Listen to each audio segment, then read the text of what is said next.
नमस्कार मैत्रिणींनो, आज आपण पाहणार आहोत गव्हाच्या पिठाचे गूळ घालून केलेले गोड आप्पे। माझ्या चॅनलवरती नवीन असाल तर चॅनलला लाईक, शेअर आणि सबस्क्राइब करायला विसरू नका। गुळाचे आप्पे बनवण्यासाठी मी 1 वाटी गूळ घेतलाय। त्यामध्ये 1 वाटी पाणी घालून आपल्याला हा गूळ एका बाउल मध्ये भिजवून घ्यायचा आहे। गुळामध्ये मी पाणी घालून घेतले।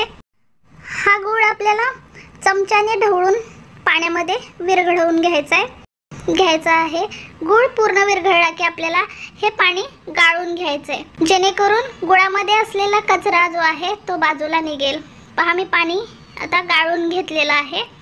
आता या गाळलेल्या गुळाच्या पाण्यामध्ये आपल्याला 1.5 वाटी गव्हाचं पीठ घालून घ्यायचे आहे।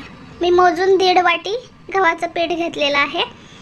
ते पीठ आपण याच्यामध्ये घालून घेऊयात। 1 वाटी मी घातलेली आहे, आता अर्धी वाटी आपण घालून घेऊयात।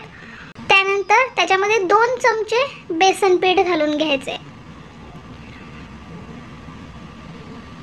त्यानंतर अर्धा चमचा खसखस घालून घ्या आणि अर्धी वाटी खोबऱ्याचा खीस घालून घ्या। या खोबऱ्याच्या खिसामुळे त्या आप्प्यांना एक छान अशी चव येते। त्यानंतर अर्धा चमचा भाजलेली बडीशोप घालून घ्या आणि हे सर्व मिश्रण एकत्र करून एकजीव करा आणि आप्प्याच्या पिठाप्रमाणे भिजवून घ्या। एकही गुठळी राहता कामा नये। या प्रकारे पीठ आपल्याला स्मूथ भिजवून घ्यायचे। आता आप्पे पात्राला गरम करून त्याच्यामध्ये थोडं तूप घालून घ्या। हे तूप गरम होईपर्यंत आपण आप्प्याच्या पिठामध्ये चिमूटभर सोडा घालून तो छान असा मिक्स करून घेऊयात। सोडा हा आपल्याला बनवताना इन्स्टंट घालायचा आहे। आता आप्पे पात्र गरम झाले, त्याच्यामध्ये चमच्याच्या सहाय्याने आपण आप्पे बनवून घेऊयात। बघा, 2-2 चमचे पीठ एका कप्प्यामध्ये घालून घ्या। या प्रकारे आप्पे बनवून घ्या।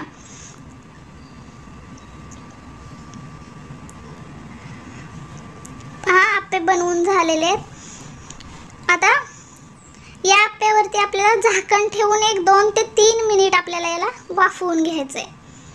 बघा, 2 मिनिटानंतर झाकण काढले। आप्प्याला किती सुंदर जाळी आलेली आहे, त्याच्यामधून असलेली हवा बाहेर पडते, मस्त बुडबुडे आलेले आहेत। आता आप्पे आपण उलटवून घेऊयात। पहा, आप्पे मी पलटवून घेते। किती छान कलर आलेला आहे।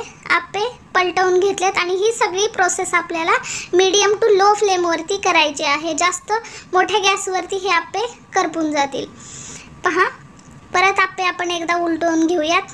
किती सुंदर कलर आलेला आहे आणि आप्प्याला खूप सुंदर अशी जाळी तयार झालेली आहे। त्याच्यामुळे आप्पे आतून एकदम जाळीदार बनतील। आपले आप्पे तयार झालेत, आपण काढून घेतलेत प्लेटमध्ये।